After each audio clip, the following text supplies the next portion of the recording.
kid's birthday party?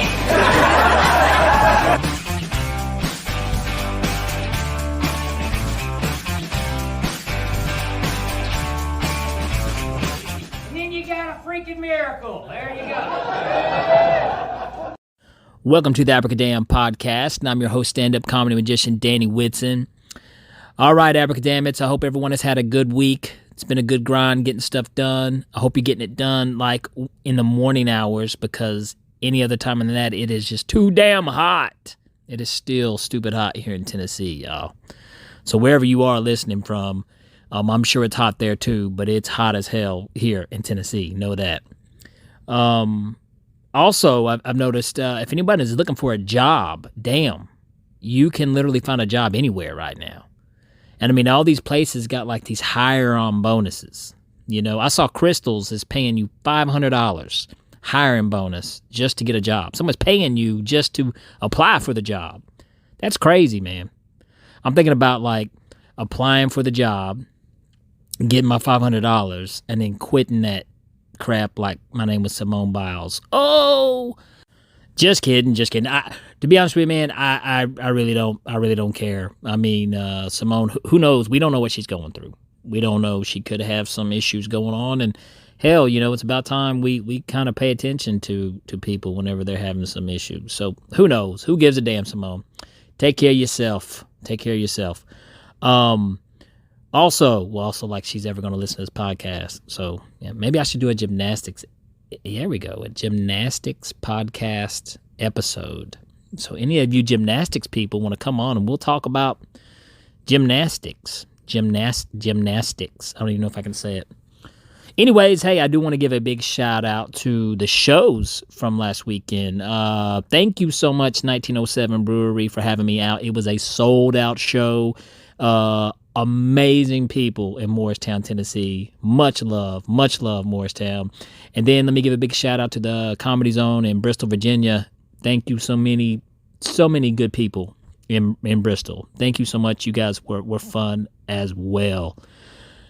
I do have a show coming up August 6th at the Historic Grove Theater right here in Oak Ridge, Tennessee. You can get your tickets at brownpapertickets.com.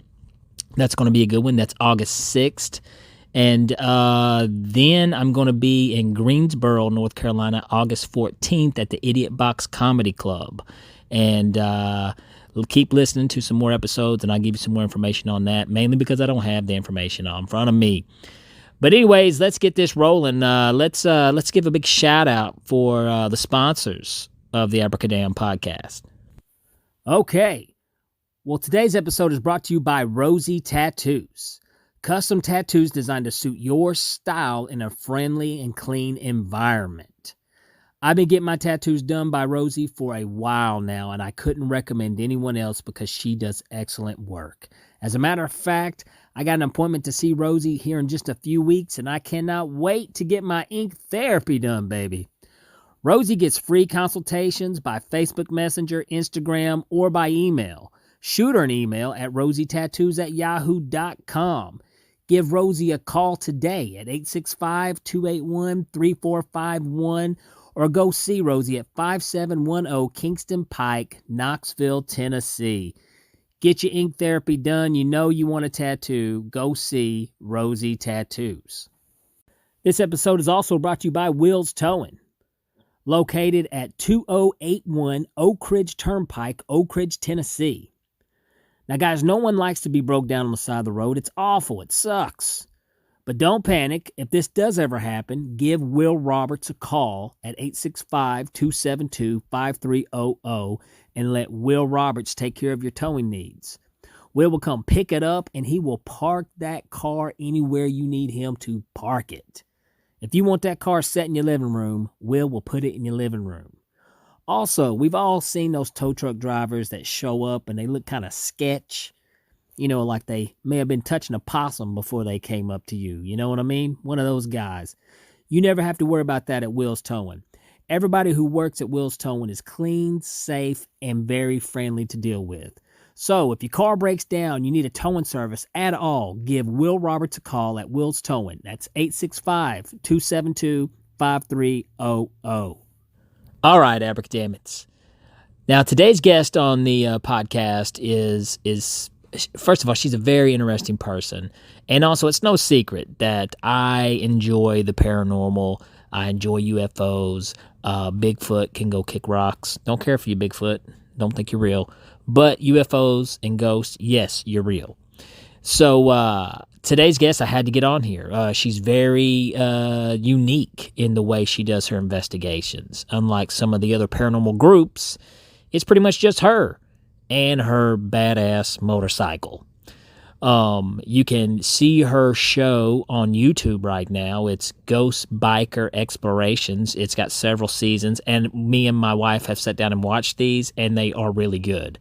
She gets some really good stuff. Great EVPs, really good stuff on these shows. So definitely check out her YouTube channel, Ghost Biker Explorations.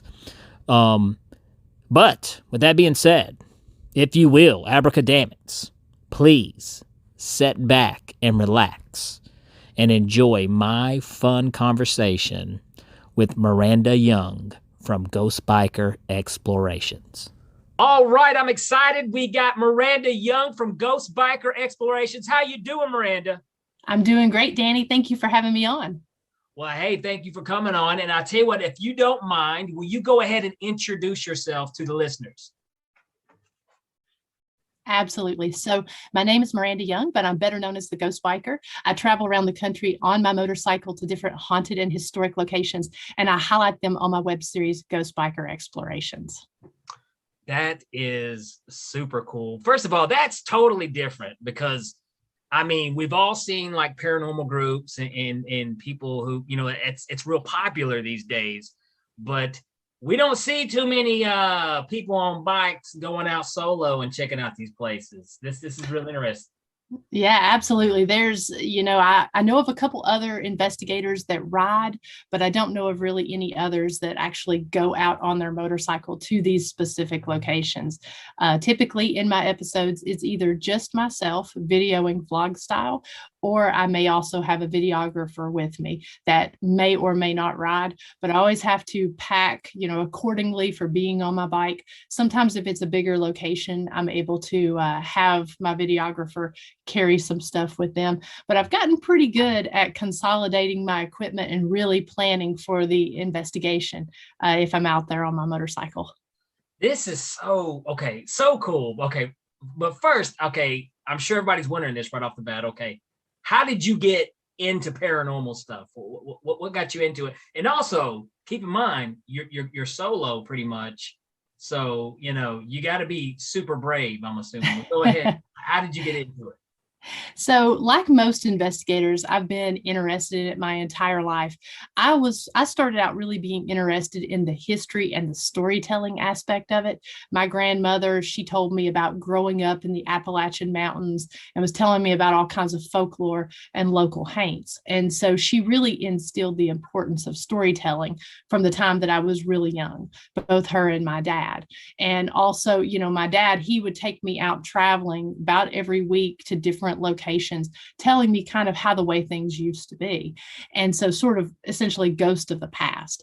And so, like most other people, I got into watching some of the paranormal entertainment shows. And a little over a decade ago, I was approached by a member of a team to look at some photography. My background is in photography, design, and marketing. And so he wanted me to look at some of these photographs and determine, sort of if I could debunk some of the activity that they were having and maybe have a logical explanation for the photographs. So that's really how my journey started with actually investigating. I started looking at multiple images. They invited me on investigations. I became a member of their team and investigated with this particular team for about 8 years.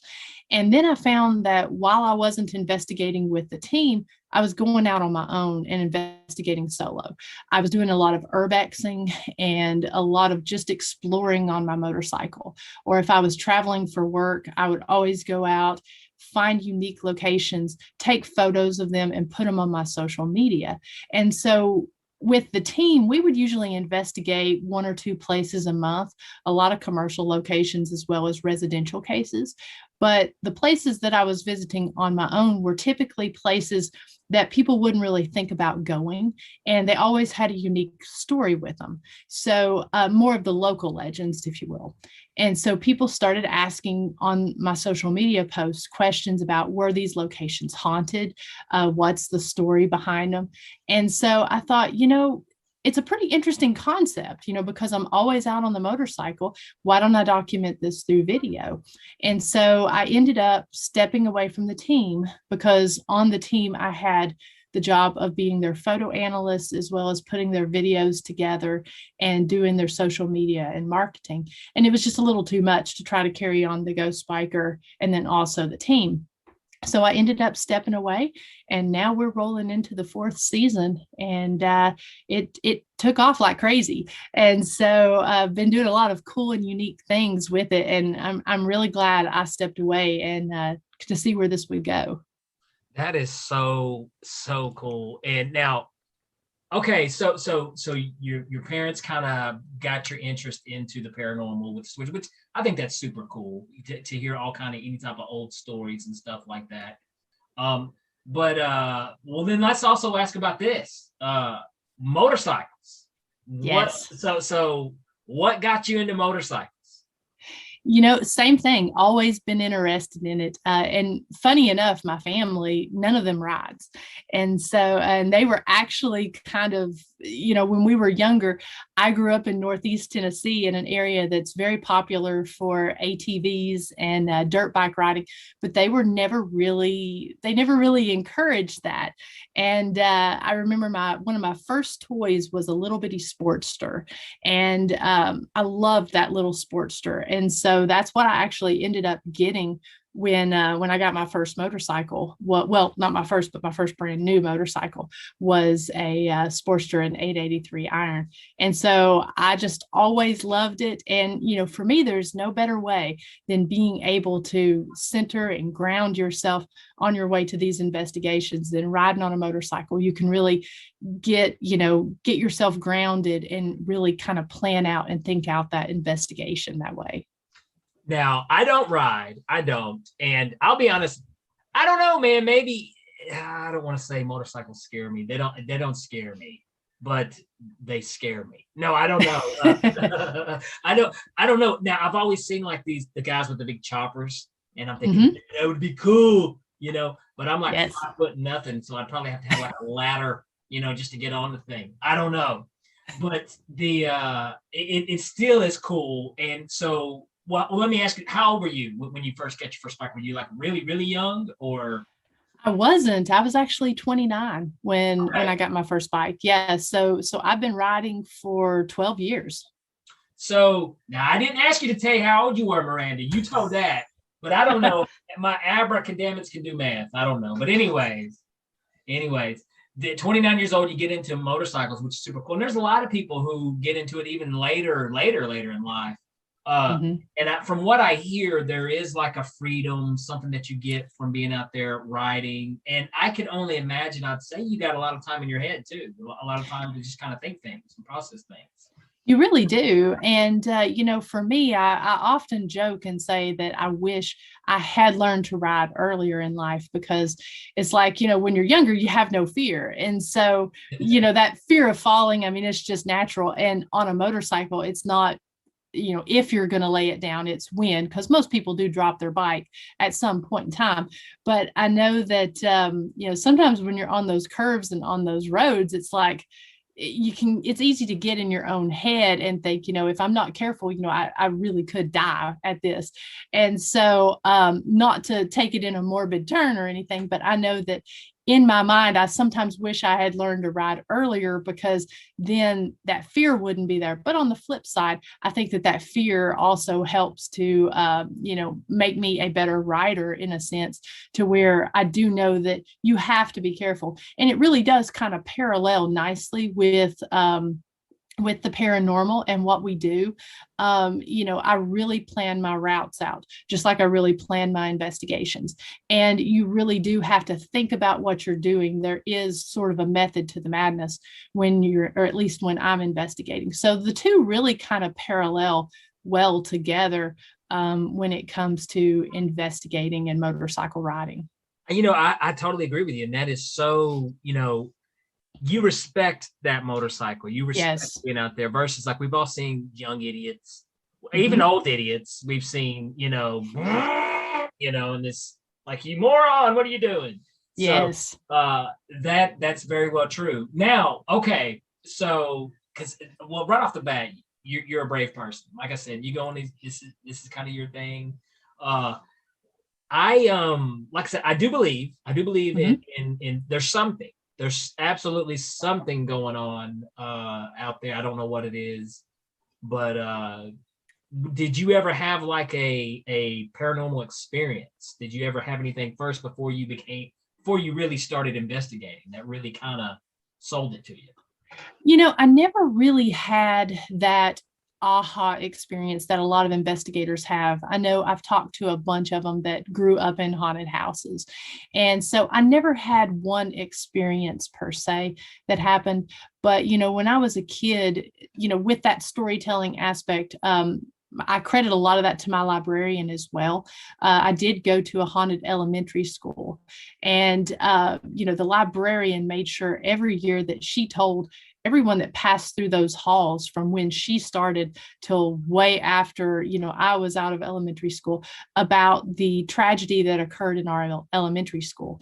And in the 1920s they used to show movies in the elementary school, and it was on the second floor, and they were on this particular night they were showing a comedy, and there was a doctor in there who, when he would watch a movie, he would always have this loud boisterous laugh. And so he was laughing at this comedy movie, and the deputy had told him multiple times to be quiet. And I guess the deputy must have been in a bad mood or something, because the doctor, he wouldn't keep quiet. And so the deputy actually ended up shooting the doctor.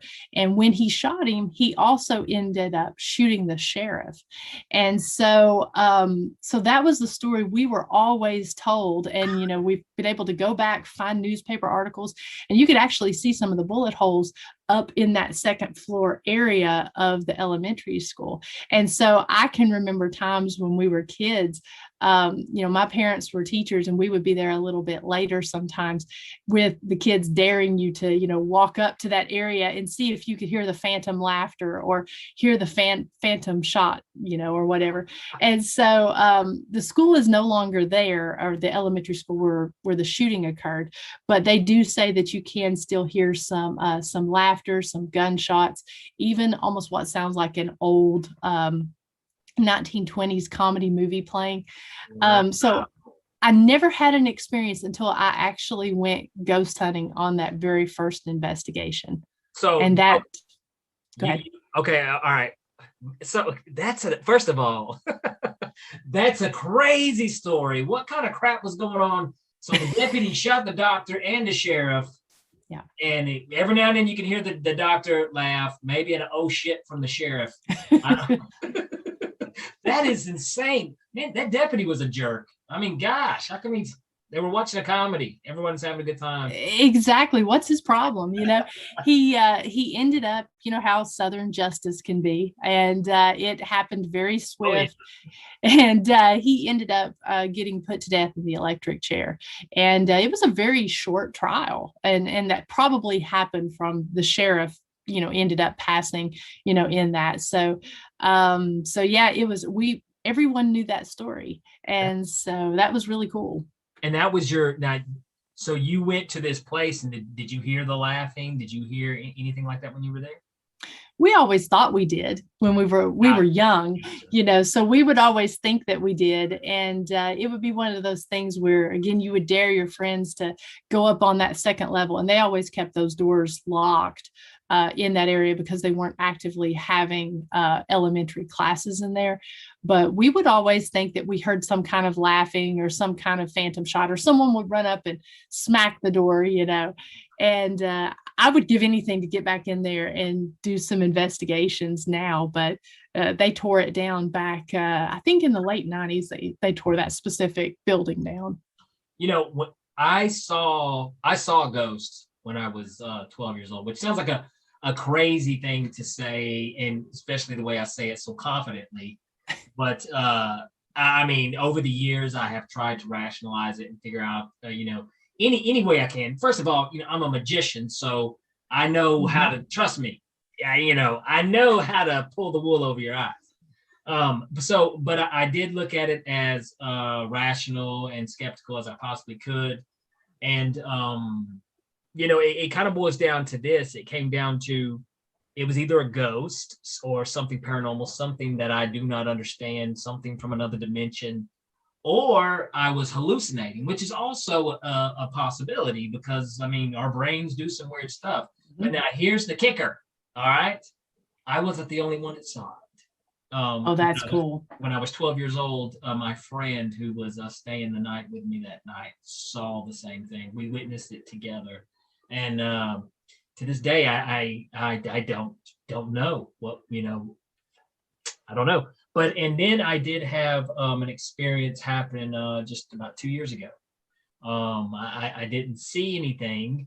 I didn't hear anything, but I was grabbed.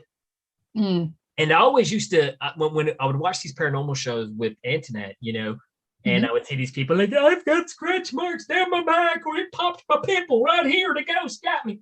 I was kind of like, come on, man, come on. I can't buy that.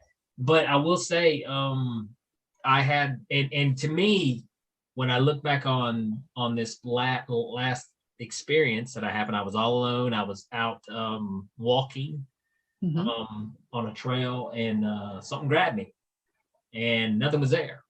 And I literally thought, there was a biker or somebody, a jogger, somebody, no one. So, and it was hard enough that, I was like tugged off the trail. So, and immediately it freaked me out so bad. I called in, and I was like, come get me. No, just come get me right now. Come get me. Anyways, as crazy as that sounds, I would almost have rather have seen something or heard something than for that to happen, because I can't even explain how creepy that was. It's truly is unnerving, especially being touched for the first time. I know that I was touched for the first time on my first investigation, and it kind of started as just a light kind of a poking on the back of my leg, and it kind of made me feel like a muscle spasm if you've been standing for so long, and the muscle just kind of like that. And so that's kind of what I was thinking. And then I moved away. Same thing started happening again, and it was right below my right pocket on my pants. And when I wouldn't acknowledge and pay attention, it happened on 3 different times that it was poking me multiple times. And then it grabbed my pocket, and it was a distinct just pull, pull, pull. And so I knew at that point that it was something trying to get my attention. Once I acknowledged it, everything was fine at that point.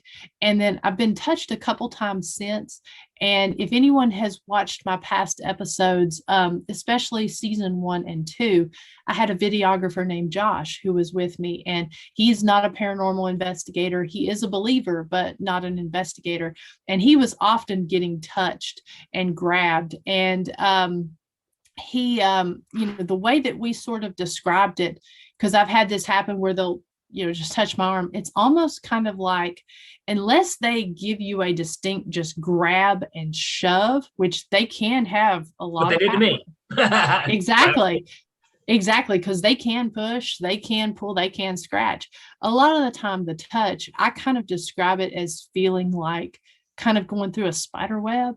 It's this weird, sticky, electric kind of feeling. You feel it there, but it's unlike anything I've ever experienced. And the only way I can describe it is kind of a spider web feeling. Okay, I'll be completely honest. Even after I saw a ghost as a child, when I heard people being grabbed or touched and stuff like that, I kind of thought it was BS. I thought, come on, man, there has to be this. Ain't nobody getting touched by a ghost. But then when it happened, it's I can't even go into detail how unnerving, and it screwed me up.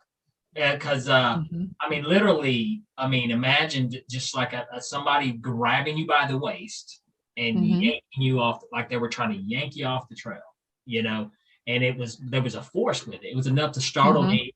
Now, granted, I had my headphones in. I was in my own little world. I was going, all of a sudden, I was just like, whoa. Mhm. And then I looked around. I was like, did somebody run into me? What's going on? And there was nobody there. And So that's a natural response too, because the brain is always trying to kind of figure out what it is. That's why sometimes pareidolia is so prevalent, is that, that's why people will see faces in toast or faces in the wall or whatever. So the brain is always trying to figure out. And so that stunned response is actually a scientific response that a lot of people will experience when they either see a spirit or are touched by one. And then just the fact, it's almost kind of like the enemy you can't see, is the worst and the scariest, because if you're just going along and this entity actually has the power to be able to lift you off or shove you, I mean, and then there's nothing there. I can't even imagine just how terrifying that would be. it freaked me out. I mean, I can't even, because that whole night I went home and I was like, okay, was this like a hypnotic jerk? Like the thing a lot of people do as you're falling asleep, your leg will just nothing like that. It wasn't. It was just it's someone just had great. I can't explain it. I can't. And that's probably the worst thing about it is like I think people can relate seeing something. You know what I mean? People can relate hearing something, but it's hard to make somebody understand what it's like to get grabbed by something that's not there. Yes, and those physical personal experiences are so challenging, and we always try to show them when because that's a lot of what happens when you're in these locations. Is a lot of the experiences that myself and my videographer are experiencing are these personal experiences, and that's really kind of hard to show, because if you're able to show the cold chills, if the temperature is 80 degrees in the house, I always try to account for temperature, who's in the area, for all the different variables around, so that if we do have some type of personal physical experience like that, we'll try to show the cold chills, we'll try to show the scratches or whatever in the real time, because that's how I try to film my episodes, is I try to put the audience into the moment. And one, it's a lot creepier that way, because I don't know what's happening and they don't know what's happening either. So it puts them in the moment, in the experience with me, rather than saying, this is the place I'm at, this is the evidence that I captured, let me just show you that. I think that's a great idea. And I'll, like, I'm not going to name any shows, but, we've watched plenty of shows over the years, and you'll see a chair moving across the room, but you don't see what's going on the bottom part of the screen. Right. And I can't accept that.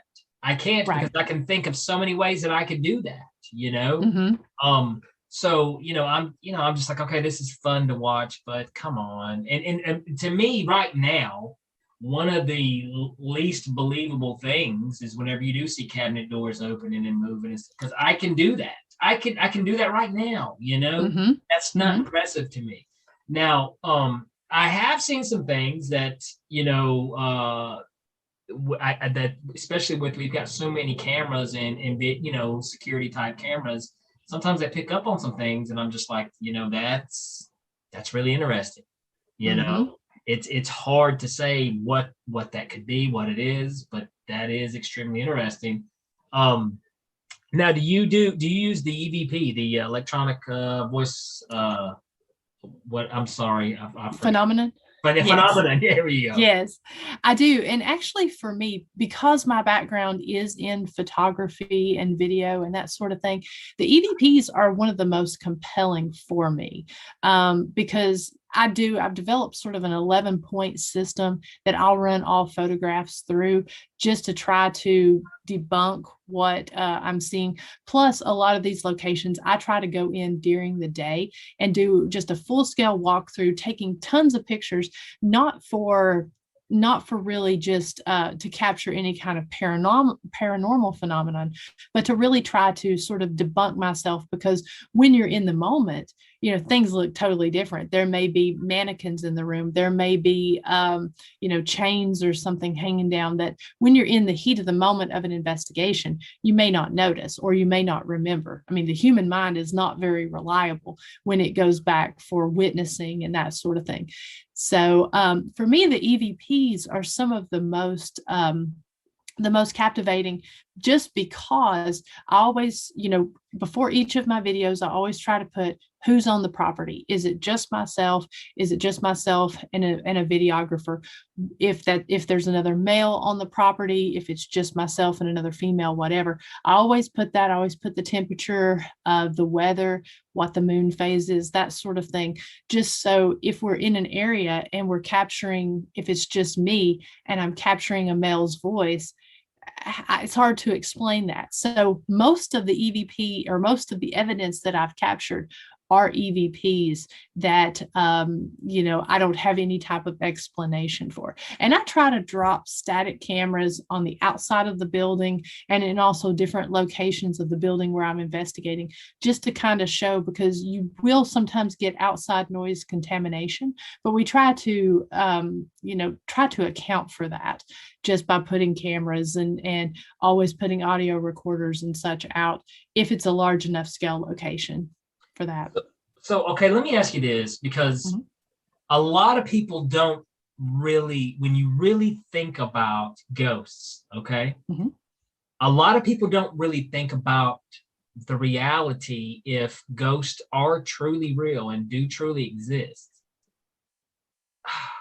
Does that mean when we die, we're just, floating consciousness, floating around, stuck in this freaking shithole, I don't want to be here, but I'm stuck here now, I mean, how bad does that suck? That would suck.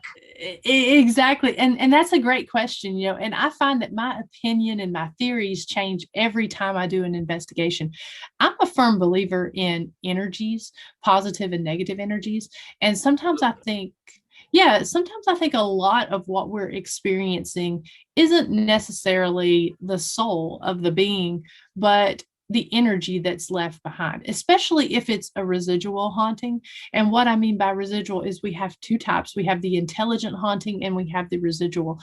And the residual is something, say, for instance, you're in a doctor's office, or if you're doing a hospital, if you're doing a jail or whatever, it would be those sounds that continually happen every day. And they sound like they're continually stuck in a loop. Exactly. What, when you say the intelligent, I just think, well, I definitely wouldn't be an intelligent haunt. I'd be in the corner. Look at this. I just over and over say something. Okay, now this is the thing. I joke around a lot about the paranormal. I actually got a bit in my show that I talk about that actually happened on a paranormal investigation that I went with my wife, because internet, her thing is she likes to go to these haunted places. It's a thing right now with people. And I go with her, and there's some funny stories we've actually gotten from there. And I poke fun, but in all, to be honest, I do believe. Really, I do believe. But I was just, have you ever seen the movie Ghost Story with Casey Affleck? Have you seen that movie? Yes, I have. Yes. Okay. Now, most people, you've got some people that would watch that movie like, that was horrible. That was the most boringest thing I ever saw. But let's think about it for a minute. If you die and you become a ghost, that's kind of like what it might be like. You're right. You're right about that. Because I'm waving at. Remember the part where he's waving out the window, or he's looking at the other ghosts in the other house, and they're just looking at each other. You know what I mean? I'm like, oh God, I'm having flashbacks of snow days or something. As a child, I'm not looking at the kids. I don't know, man. I saw that, but the movie, I enjoyed it because I was like, this is kind of depressing. It's kind of also, it kind of makes you look at, life after death in another way, Now, here's another question. I have to ask you this, Miranda, because I wonder about every paranormal investigator who does EVP work. And I personally, I'm not a very religious person. I'm spiritually. I'm the what do I say? I'm spiritual. Mm-hmm. You know, I've became that this past couple of years. I've like, man, I've had to consider myself spiritual because Mm-hmm. I'm starting to believe in other things. You know, Mm-hmm. but have you ever asked any questions about like heaven or hell? I have, and usually that's something that I will ask. I'll ask, why they stay there. And it's interesting. We've been able to get, and I've also talked to several different investigators as well. We've gotten responses where people have come back and said essentially they can't tell us, or there's rules. I know there were two different occasions where I got a response that said there are rules. And so, I don't know if they just don't want to tell. So God's like, whoa, you can't, you know. And it's funny. I've heard several other investigators say that they've got that as well, and then we've gotten some that have said they're stuck there, and I don't know if it means they're literally stuck and can't. I'm not really a believer in the fact that they can't move on. I don't believe that. I don't think that they have that much will to necessarily stay in some of these locations. And that's just me personally. I think that the feeling of being stuck may be more of a residual type to their type situation as to why they're there, or that type of energy. And then I'll also kind of go back and forth and think that maybe heaven and hell isn't quite as far away as we think it is. People, they think heaven's up here, hell's down here, and it's far away. The veil may be quite thin, and it may actually be all around us. And some of these spirits may have the ability to be able to talk through. I know some of the different EVPs that I've captured, if you listen really carefully on some of them, and I'm talking about just the straight EVPs that we capture out of the air, nothing that's being aided by ITC or any type of spirit box, but it's almost like you'll hear a little pop before it comes through. And they sound like they're here, but also far away. And so it's kind of interesting when you really start and try to dissect some of these EVPs. It makes me think that maybe the veil is a little thinner than we think, and maybe it's more so all around us rather than further away than what we might imagine. Now, what's one of the most craziest EVPs you've ever gotten? Oh gosh, I've gotten quite a few. Probably one of the craziest. I spent the night. I've actually investigated Brushy Mountain State Prison on 6 different occasions. Gosh, I've been there, and it's so yes, great location. I investigated it. Out of the 6 times I investigated, 5 of those times was before it actually opened as the tourist attraction that it is now. And so I believe it was the 3rd time I investigated there. They weren't open. They hadn't even built the restaurant or the distillery at that time. And so there was 2 ladies that run the paranormal tours there. They were actually asleep in the office area. And I decided that I'd been investigating all night long, and I decided that I was going to sleep in one of the areas, and I decided to sleep in the solitary confinement area, which is also known as the hole. Now, and so, yes. You were there by yourself? I was on this particular occasion. Easy. Right. Yeah. Damn. I want put me in the hole by myself. I could not do that. Jeez. Well, well, it was part of an Easter weekend investigation. The second night there was going to be multiple teams there, but the first night it was just myself and the 2 ladies that run the tours there. And so they were asleep. I decided to sleep in the hole, and so I put a camera in the cell that I was sleeping in. And if you've been in the hole, you know how this is. I mean, you're literally in a hole, and there's the 4 cells there, and it is pitch black even in the daytime. And so I had cameras making sure that there was nobody coming in and making sure that, I was in there.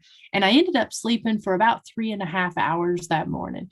And I got 3 minutes, 15 seconds of Class A intelligent and residual EVPs. And probably the craziest I've ever gotten it's the best footsteps. I mean, it literally sounds like somebody is walking down the hall because you can hear the echo through the rock walls there. And it sounds like it stops right in front of my cell. And thank God I didn't hear this. I was in a sound sleep. But this gravelly, creepy voice says, "Night, night." And hell no. I just got cold chills, dude. No. Oh my God. People can go back and they can watch that. I highlighted that in season 2, episode 1 of the Ghost Biker Exploration series. And there's more stuff even. I mean, you get conversation going on between the cells. Something that's, and it's kind of the same voice. It says, "Help me." And then you hear a second voice whisper, "Help me." And then you hear this garbly, muffled conversation. And then up above the hole is the laundry area. And of course, at this time, there was no power running through there, but you hear what sounds like a dryer door. Because, you know, those doors have that unmistakable metal sound. You hear the sound of a door being closed and what sounds like the cycle running in it. And then for about 5 minutes, you hear what sounds like a rubber ball being just kind of bounced on the floor, bounced at the wall. And it's just this continual bounce sound. And I actually found this out about a month ago. I was on a podcast and I was telling about this. And one of the people on the show was a former prison guard. And he was like, that actually makes a lot of sense because during that time, they used to give them rubber balls because that was something that they couldn't turn into a shiv or a shank or anything. And they would use those. So it was actually time period accurate. It may be something else, but that's what it sounded like to me. And it was all just in this sequence. And those are probably the craziest EVPs that I've ever captured. Okay, I got to ask, did you listen to it on the way home when you got home? You didn't listen to it before you left, right? I didn't because okay. I slept a little while and then I actually went home for a few hours and then went back to investigate that night. And that night with those 9 other teams that were there, because we were trying some experiments to see if the timing mattered. And so we wanted to be there during Easter weekend and see kind of if things changed based on some of the experiments we were doing. And we actually saw, between myself and 9 other people, we actually saw a shadow figure in the cafeteria area. I had never seen a shadow figure until then. We actually saw it. We were doing some flashlight experiments. And just before it showed itself on 3 different recorders, we catch this voice say, "Watch this." And we were able to triangulate where the voice was coming from based on where our recorders were sitting. And right after it says, "Watch this," you hear all of us go crazy. There were no cameras going at this time, of course. And I believe really that it wouldn't have showed itself had there been cameras. But you see the flashlight that's sitting on the column in the in the cafeteria, it lights up. And the way those columns are is they're about halfway up brick, and then they're smooth. And so it was casting its beam out. And in the beam on the ground, you see what kind of looks like a little tornado kind of spinning, almost like dust. And then you see a shadow being cast on the ground of a head and shoulders, and it strolls across the room, probably about 10 seconds. And in paranormal time, 10 seconds is a long time to see something. We all literally saw this walk. And we had just been doing a Native American experiment in there. And I believe that probably played a part in it. But it was unlike anything I'd ever seen. And I've only ever heard one other person explain that little tornado whirling movement. And it was a lady up at the Lizzie Borden house. She was talking about a shadow figure that she had seen. Yeah, and we were up there investigating. I was doing a collaboration with Soul Sisters Paranormal, and she described it. And so I pulled her aside and I said, I've never heard anyone else explain seeing this little tornado swirling on the ground. I'm not sure what that was, but I'm pretty sure we saw the same thing. What do you think the shadow people are? What do you think the shadow gods are? I heard it explained one time. There was, a lot of people, whenever they go into hospice, they will see a lot of the people who are passing away, they'll see relatives and such that are there. And one of the ladies that I was talking to, her father was about to pass away, and she had actually seen a vision, and she saw these shadow figures in her dad's room. And she was kind of doing a speaking event on this. And she said that our minds and eyes are not able to actually really comprehend some of the things that we're seeing. And so she didn't believe that these were actually dark, malevolent shadow figures, but more the folks, the family members and relatives who had come back. And because our eyes are not able to necessarily comprehend this, that's how she was seeing them, were shadow figures. I don't think they're all that way, but we may just not really be able to comprehend what we're seeing. Well, you know what I think of when you the shadow figures, you think of those little bastards from Ghost. Yes. I don't want them coming after me. Mm-hmm. So and also, what kind of jerk you got to be to die and turn into a shadow? Wouldn't be fun. But I don't know. Maybe you're right. Maybe now I like when my grandmother passed away, I will never forget. We were all in the room, and she had her young brother Vincent. He died from a drunk driver hit him when he was 6 years old. So, but anyways, whenever she was passing away, she looked up and saw in the corner room, was like, there's Vincent. And we were just all like, what? And it was just one of the craziest things. But that's interesting, I thank goodness I've never seen a shadow figure though. I think that would be super creepy. I would have never thought of it with the explanation that I just gave, if it hadn't have been for her talking about that, which makes sense to me, being an artist. She says it's just so much color and so bright, and if you have all that color, it turns black. So maybe that's why. Again, I don't think that's always the case in every case, but I know what we were seeing, or what myself was seeing, was a shadow of a shadow figure being cast on the ground. So I thought that had to be pretty damn powerful to be something that was able to cast its own shadow onto the ground. Now, let me ask you this, because, I'm a science geek. I love physics. And, do you think that there's maybe a possibility that the paranormal is actually just sometimes, flaws in other dimensions, to where, like there's the string theory dimension, with string theory, where there's 11 different types of dimensions out there, and to where sometimes we kind of, intertwine, and then that's what causes the paranormal. I mean, I think anything is possible. And, the more that I learn, the more that I see that a lot of these things seem to interrelate. Everything from, I've never been one to really study UFOs or Bigfoot, but I've had several of those folks that study those on my show. And I'm starting to see that a lot of that stuff really does intertwine and interconnect. So I was talking to a guy who was talking about an interdimensional theory, and maybe almost like kind of a time slip, which I found very interesting. And at this point, after some of the stuff I've seen, I feel like anything is possible for sure. And now I will say this. Okay. Now, I believe in UFOs, because I don't know if you've seen any of what's going on right now, but it's pretty insane. I used not to believe that we're being visited or any of these things, but now there's a strong possibility that yes, that's happening. Paranormal, I totally believe in paranormal, but this is where I got to draw the line. Bigfoot. I can't get down with Sasquatch. I don't know. I just feel like, I see deer, I see foxes, I see every animal you could imagine, because we've done ran up into their crib, except Bigfoot.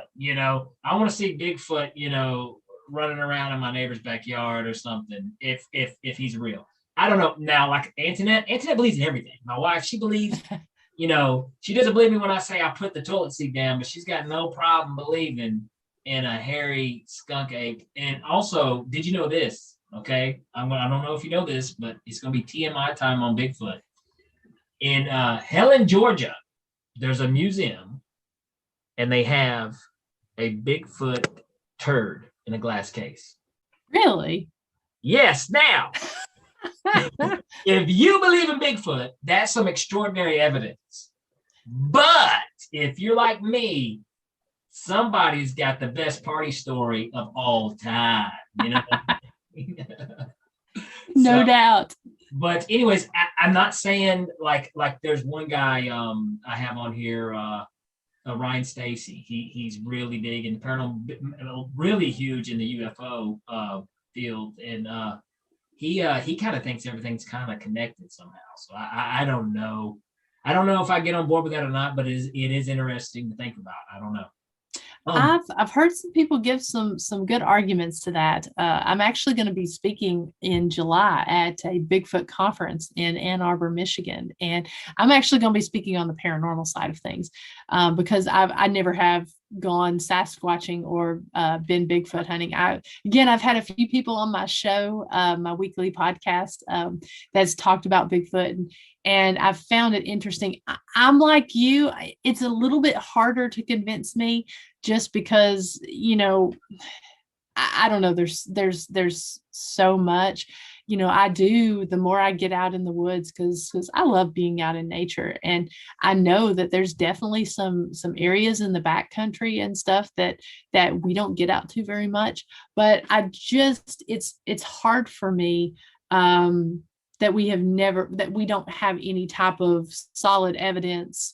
And maybe I'm not the one to give an example of what solid evidence is, but well, maybe you are, because you deal with a lot of evidence and stuff like this, and you see a lot of stuff on video, So I mean, that's my point. Is I've seen things with ghosts that I'm like, I can't explain it.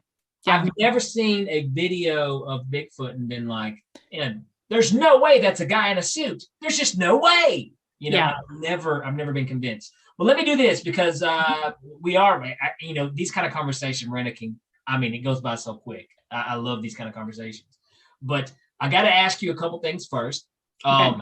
Here on the Abracadamn podcast, we ask every guest to tell us a hell gig story. Now, has there ever been a place where you were giving a speech at an event or doing an investigation where something crazy, something silly, something awful, something happened? Do you got a story for us? Let's see. Probably it's kind of funny. I had actually, a friend of mine had just got me a body camera. And so I was so excited about having this, because being a solo investigator, I'm always looking for ways that I can make myself more efficient and capture video doing it as a one-person, sometimes two-person gig. And so I was doing a collaboration with Soul Sisters Paranormal down at the St. Augustine Lighthouse. And that lighthouse is amazing in and of itself. And when you investigate it, you kind of have to investigate different, because you are investigating up versus investigating anywhere else. And so I had attached my brand spanking new body camera to my shirt, and I had climbed almost to the very top of the lighthouse. And I just happened to look over, and as I looked over, that body camera fell off my shirt, and then you just hear it just do, do, do, boom. And now those are it was a police body camera, and those are meant to withstand bullets and such, but they are definitely not made to withstand the fall from the St. Augustine Lighthouse.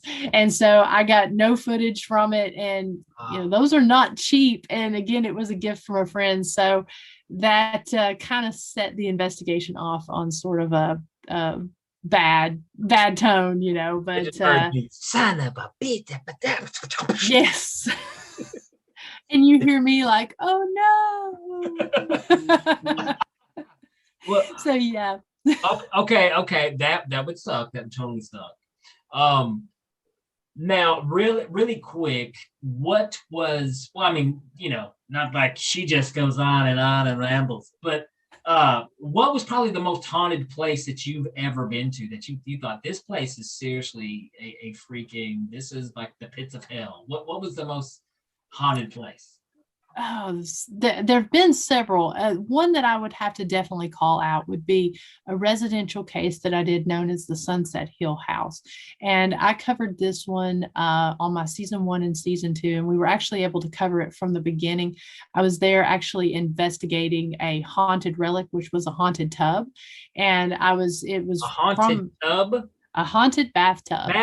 Haunted bathtub. Yes. And, for my show, I like to cover a lot of local legends. And so the legend on this was out of Charleston, Tennessee, and it was about a monk who had perished in a train wreck. The doctor had taken his body back to his house, and he had dissolved the skin from the bones and used the skeleton in his doctor's office. Ooh. Yeah. And so what was interesting about this is I investigated where the train wreck had occurred in Charleston, Tennessee, but I was also able to investigate the alleged bathtub. This family in particular had purchased this tub from that doctor's family in an estate sale, and they had it stored in this abandoned home. And so I was able to go to this home, investigate this tub, and while I was there, the activity was off the chain. We were trying to film the intro, and it was just myself and another guy there. And every time we would try to film the intro, something would happen upstairs. And so I took a little bit of equipment upstairs and to see if could capture anything while we were working downstairs with this tub, and ended up making a phone call to the homeowner, finding out some very interesting and intriguing things that had happened in the home itself. Did a small investigation, and it ended up turning into a full-scale year-long case study, which ended up ending with calling in a demonologist, and he actually let me film the home liberation of this house, which was essentially a home exorcism. Oh. And so, yeah. And so throughout this year-long case study, we found that there were 5 spirits that inhabited this home. One we believe could have potentially been connected to the monk. The others were connected through the activity that the family had experienced. And so this particular demonologist, and I wouldn't have called one in except for the fact we did several lives there, because after the season ended, people were asking what was happening, what was going on. And so we decided to come on, do like a 15-minute live, set up cameras, ask questions of what they wanted to know. And it ended up being about an hour and a half long live, just probably the most active live I've ever had. And things were happening in the middle while this was going on. And so the homeowner, who was an elderly woman, after we had gone through this year-long case study, she decided that she was going to fix the house up and later rent it out to some people. But she wanted to have it cleansed of the activity. And that's not something that I do. I mean, I'm the person you call in to try to debunk and try to tell you if there's some type of activity. And so I had met this demonologist, and I turned the case over to him. He reviewed it, and he believed that there was definitely something in there that he could help. He came out of South Georgia, brought a partner out of Central Florida, and he was gracious enough to let us film it. Most home exorcisms and stuff they don't allow to film. And so we were able to put this together in a way to where we didn't show everything, all the secrets and everything that's happening, but was able to show some of the stuff. And actually this demonologist never really had paranormal equipment sitting out while he was doing his home liberation. And so we were able to capture some crazy things when he was going through his process. And this ended up being a 10-hour process. Wow. And ended up being the season finale of season 2. So that would definitely have to be the most active location that I've ever been to. Definitely, we have to check that out then. Yes. Okay, I tell you what, well, here on the Abracadamn podcast, we do some ridiculous magic tricks. We do some fun stuff. I was just thinking about this. Do you like coin tricks? Do you? I do. Do you like coin magic? I tell you what, I'm gonna do a cool coin trick for you. Okay. Awesome. You can see it. Now here's the cool thing though, because like I love like if you hold the coin like up to the camera, it looks huge. Just the thing I love about it. It looks really good. but because it is, it's like huge. It's a big coin. It's stupid. I don't know. Having some fun. Wait a minute. Wait. That got weird. Hold on. Did you hear that? I think we've got a ghost. I think it's either a ghost or a floating joint. One of the two. I don't know which one. Let's see if we get high here. Here we go. Okay. Yeah, I'm a little stoned. All right. I love it. I'll tell you, here's a good one, though. I will show a really good one. A really good one before we get out of here. Do you believe in mind reading, Miranda? Of course. Awesome. All right, we're going to try some mind reading here. Let's see. We got some cards. Let's go with these right here. Here we go. All right, Miranda. I'm going to hold the cards up to the camera. You got them? And I just want you to think of one of those cards. Just think of one. Okay. You got it inside your head? I do. All right, don't tell me. Keep it inside there. I'm going to try to get inside your mind and redecorate. All right, here we go. I'm going to lose the cards. I'm going to shuffle them. See if we can do this. Now, what we're doing, I'm going to hold the deck of cards right up here. I'm going to try to cut to your card, okay? Going to give it a shot. Miranda, I'm going to go right here. I'm obligated. I am totally obligated. I can't get out of this. There's nothing I can do. Miranda, what is the card you were thinking of? 3 of diamonds. The 3 of diamonds. Now, Miranda, if I get this right, if this happens, you got to make a lot of noise. You got to give me your best EVP impression. Are you ready? You said the 3 of diamonds. Yes. Ladies and gentlemen of the Abracadamn podcast, I got the 3 of diamonds. What? Nice. Yes. You've been Abracadamn. Yes. Wow. There we go. And I tell you what, at no time do I cheat because these are my real hands, except for this one. But other than that, these are the real hands, the sleight of hands. I tell you what, Miranda, before we get out of here, can you let the listeners know where can they learn about Ghost Biker Explorations? Where can they watch the show? Let us know everything.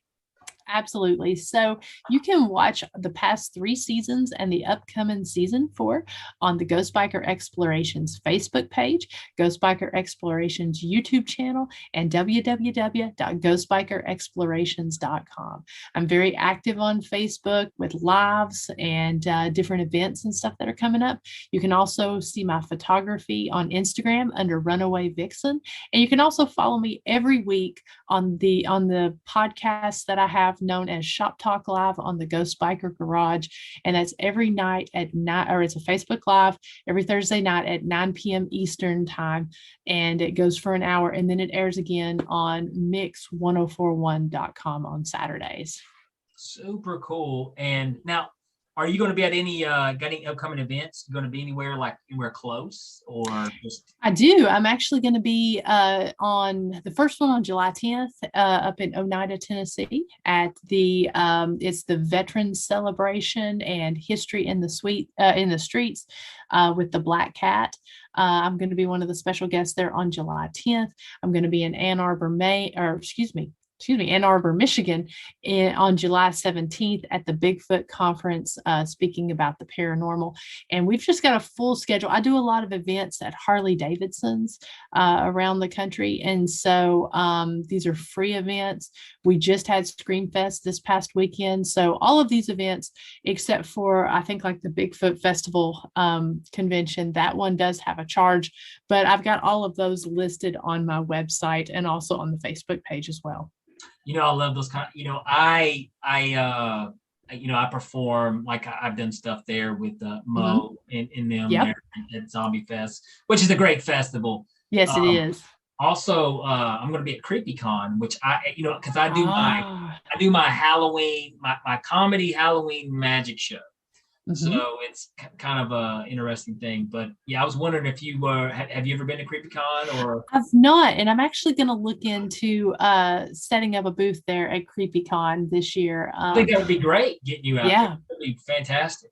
Yeah, I've done, and actually I'm doing Mo's Zombie Fest this year as well, and the chili cook-off. So I've got the chili cook-off there in Oneida, as well as the Veterans Day Appreciation, and then Zombie Fest. And so I would love to get to Knoxville, and I believe it's in Knoxville, right? CreepyCon?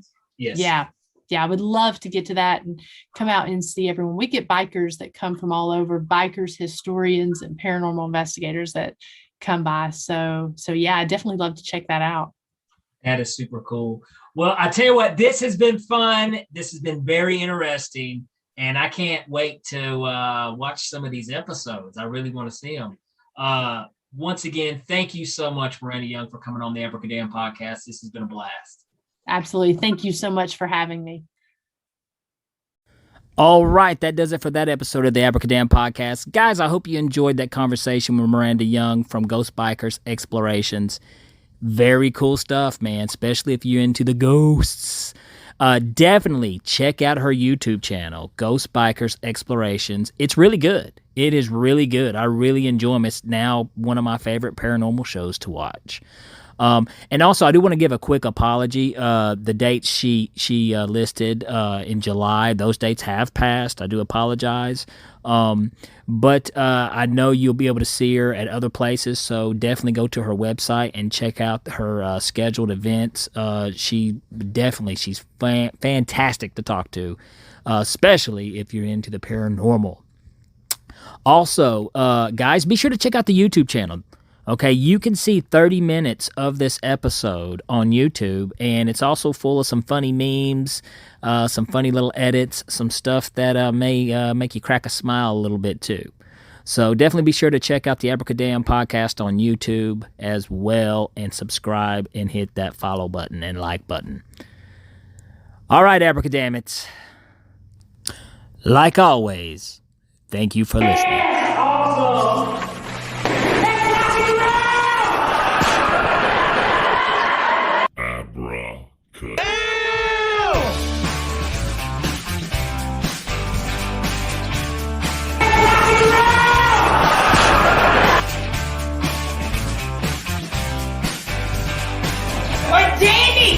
Will you please stop drinking vodka at my kid's birthday party?